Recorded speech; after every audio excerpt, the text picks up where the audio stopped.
encontramos la figura de Quetzalcóatl, ¿no? Atravesando el inframundo, ¿no? Para poder recolectar los huesos preciosos, ¿no? Y para poder así crear el mundo, ¿no? Lo que somos nosotros hecho ahorita. Eh, y pues prácticamente esta asociación del dragón, serpiente, se encuentra en todas las mitologías, como les menciono. Y el significado va más allá, ¿no? de serpiente. Y lo podemos ver muy bien en la parte griega, por ejemplo, ¿no? Cuando era la esposa de Zeus, la emperatriz, ¿no? Del universo, en una de sus bodas recibe un regalo, ¿no? Que son el árbol sagrado, ¿no? Con las manzanas doradas. Bueno, de hecho recibe la manzana y de la manzana ella decide plantar las semillas en su jardín, en el jardín que viene siendo lo mismo que el jardín del Edén, ¿no? Solo que en el caso griego es el jardín de las Hespérides, ¿no? El jardín de los dioses, donde ningún mortal podía entrar, ¿no? Salvo ellos. De hecho, inclusive algunos dioses ni siquiera podían entrar nada más, a veces era y los que ella permitía, ¿no? O el propio Zeus. Pero realmente era un lugar muy escondido, ¿no? De hecho, era el lugar más secreto del Olimpo, ¿no? O de este tipo de... Pocos sabían la ubicación exacta del jardín. Por esa razón, Hércules, en uno de sus 12 trabajos, tuvo que recurrir a un titán para que le diera la dirección, ¿no? Del lugar donde se encontraba prácticamente el jardín, ¿no? Y fue justo pues, parte de esto, de las hazañas del héroe, ¿no?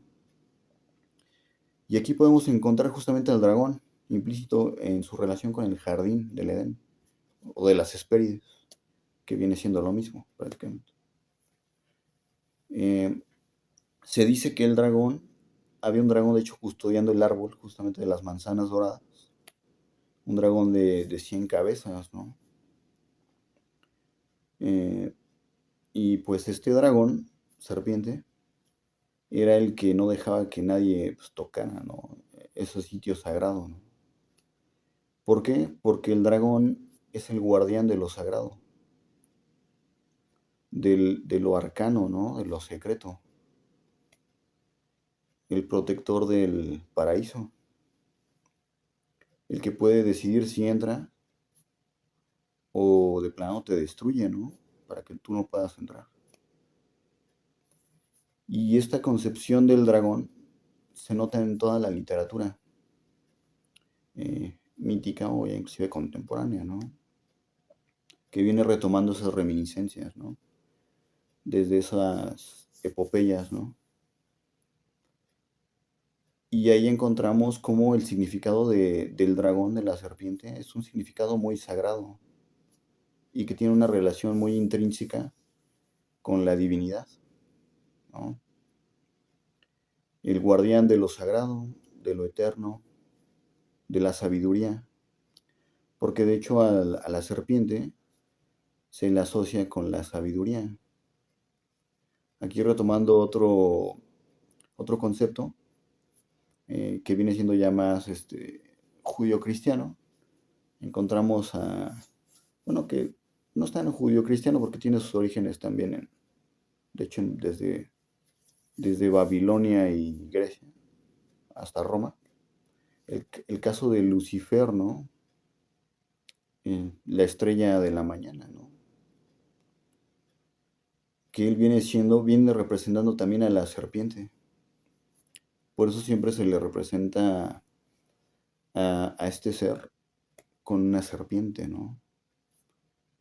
En el jardín del Edén, si ponemos atención, en el Génesis, pues es una serpiente, ¿no? La que tienta a Adán y Eva, los primeros padres, ¿no? Habla con ellos y los incita, ¿no? A tomar el fruto justamente de ese árbol sagrado, que era el de la vida y el del conocimiento, ¿no? La sabiduría. Algunos ya le llaman el pecado, ¿no? Dentro de ese tipo de religiones, ¿no? Como les menciono. Que el concepto va cambiando, ¿eh? Porque, por ejemplo, en Grecia, en el, en el concepto de las Hespérides, las manzanas no es que fueran prohibidas, bueno, eran prohibidas, pero no porque fueran malas, sino porque contenían un gran conocimiento, ¿no? Que solamente los dioses podían ostentar, ¿no? Porque si los hombres eh, consumían el fruto, efectivamente se corrompían, ¿no? O corrían ese riesgo de corromperse y por poder ver todo aquello, ¿no? Que era el mundo, ¿no? Podían abrirle los ojos y pues la sabiduría también en algún punto, si uno no está preparado adecuadamente, pues sí puede ser peligroso porque puede dañar pues todo tu equilibrio, ¿no? Ya sea físico, mental o espiritual. Eh, por eso los individuos deben prepararse para poder obtener el conocimiento de las divinidades. Por eso los héroes se entrenaban, ¿no? Y pasaban un tiempo en exilio, por ejemplo. La mayoría de los héroes pasaba por esas pruebas, ¿no? Los semidioses, ¿no? Generalmente los mortales, normales, por decirlo así, no podían acceder a ese conocimiento porque su, digamos, categoría, o sea, no era que fueran discriminados, sino porque no portaban esa fuerza para poder soportar las pruebas, justamente, ¿no? O sea, un hombre normal no hubiera podido vencer a la Hidra de Lerna, ¿no? O al león de Nemea, ¿no? O mucho menos bajar al inframundo, ¿no? Y salir vivo de ahí. O sea, esas eran hazañas que solamente los grandes héroes podían lograr y de hecho lo lograban con gran dificultad, ¿no? No era como que fuera sencillo, ¿no? Pero esto era lo que los preparaba para precisamente poder salvar al mundo, ¿no? A los poblados que eran asolados, ¿no? Por esta maldad, ¿no? Del mundo, ¿no? Por estos monstruos, ¿no? O por inclusive los villanos, ¿no? Propios, que a veces aparecían en las historias, ¿no?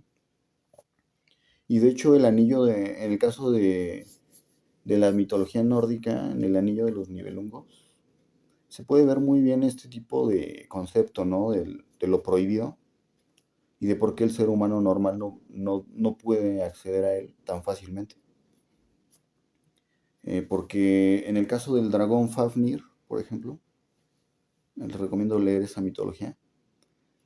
Justamente el héroe, a pesar de que logra conseguir el objetivo de matar al dragón, ¿no? Y obtener pues el preciado conocimiento, y los tesoros, ¿no? Que contenía. Justamente el tesoro lo corrompió, ¿no? Y de hecho fue lo que lo llevó a su fin. Y esta es una fábula, es una que justamente nos enseña esto, ¿no? De que hay que tener cuidado también con, con, con la ambición de poseer lo sagrado, porque también te puede destruir. Pero es porque uno no a veces no está preparado, ¿no? Entonces por eso tiene que haber una preparación y un conocimiento para poder obtener entonces sí el fruto deseado, ¿no? Y poder ostentar ese poder, ¿no? Esa sabiduría y poder trascender junto a la divinidad. Y esa es la enseñanza de la mitología, de hecho. este, porque muchos piensan que son solo cuentos, ¿no? Leyendas, y si bien son leyendas, toda leyenda y mitología se basa en algo real que realmente sucedió, o algo que está implícito, ¿no? En la naturaleza, ya sea del hombre o del entorno, ¿no? Y es aquí donde el hombre se encuentra frente a frente contra el dragón, porque el dragón es el ser que te desafía, ¿no? Desafía al héroe para poder eh, perfeccionarse, ¿no? A través de las pruebas, del peligro, del dolor también, ¿no? Porque ese es el camino del héroe,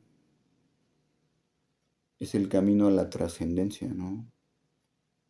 Y en el camino a la trascendencia, uno va, en cierta manera, a sufrir ciertas cosas, ¿no? Porque se equivoca el que piensa que no le va a pasar nada, ¿no? O el que simplemente va a llegar fácil, ¿no? A las cumbres del Olimpo, ¿no? Ahí tienen a Belerofonte, ¿no? Un gran héroe que en su ambición por querer llegar al Olimpo de golpe y transgrediendo las leyes de los dioses, pues Zeus lo derribó, ¿no? Y ese fue su fin. Y tenemos ahí, de hecho tenemos a numerosos héroes que les ocurrió lo mismo, ¿no? Al poderoso Aquiles, igual, en esta ansia de desafiar a los dioses, pues justamente su destino fue que un dios lo mató, ¿no? Independientemente que haya aceptado su destino o no, hay una gran diferencia entre los dioses y los mortales, ¿no? Y simplemente hay caminos que un mortal no puede transgreder sin una consecuencia, ¿no? Porque de que puedes hacerlo, pero de que va a haber una consecuencia, por supuesto que la va a haber, ¿no? Entonces la enseñanza es justamente esa, ¿no? Y el dragón es quien te pone a prueba, ¿no? Te desafía, ¿no? Por eso el caballero siempre pelea contra el dragón. Porque el dragón es quien prueba su valor, ¿no? Su templanza y pues su fortaleza, ¿no? Para poder llegar a esa vida, ¿no? Eterna. Porque para poder llegar a ella hay que atravesar el camino del dragón, justamente. Y pues no es un camino fácil.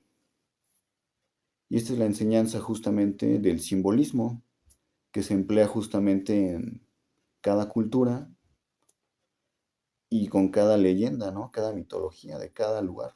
Y viene siendo lo mismo en todo, ¿eh? Solo cambian los personajes un poco, ¿no? Las trama un poco, pero realmente es lo mismo. El héroe que viaja, ¿no? Para enfrentar al dragón, ¿no? Y poder así lograr pues, la victoria ansiada, ¿no? O la redención. Y pues justamente estas son las premisas y los fundamentos de la deidad, ¿no? El porqué del dragón en sí es la deidad, porque es la misma deidad la que te pone a prueba, ¿no? En su forma caótica, ¿no? Porque la divinidad también es caótica. Es el Daniel Rune, ¿no? El orden y el caos, la luz y la oscuridad. Y aquí es donde el dragón justamente y su simbolismo entra para jugar el papel, ¿no? De hecho, el dragón siempre es el protagonista en todas las historias. Y es el que crea y destruye, ¿no? El mundo, justamente. Y bueno, básicamente esta es la razón por la que el simbolismo del dragón es muy, muy poderoso y está implícito en todas las culturas del mundo, prácticamente en todas, ¿eh? En India también, ahí lo tenemos, ¿no? Celtas, romanos, los romanos también lo tenían, de hecho, ¿no? Bueno, en África viene siendo pues la parte de los egipcios, ¿no? En Norteamérica, ¿no? En América Sur también lo tenemos ahí, ¿no? La serpiente, voladora, también ahí está lo que es ahorita Perú, ¿no? Lo que es Perú, Chile y Argentina. Ahí estaba el Amaru, que viene siendo lo mismo que Quetzalcóatl, de hecho, nada más que cambia solamente el nombre, ¿no? La serpiente de la fertilidad. Y entonces encontramos prácticamente en cualquier lugar el simbolismo del dragón y su relación con lo sagrado, precisamente.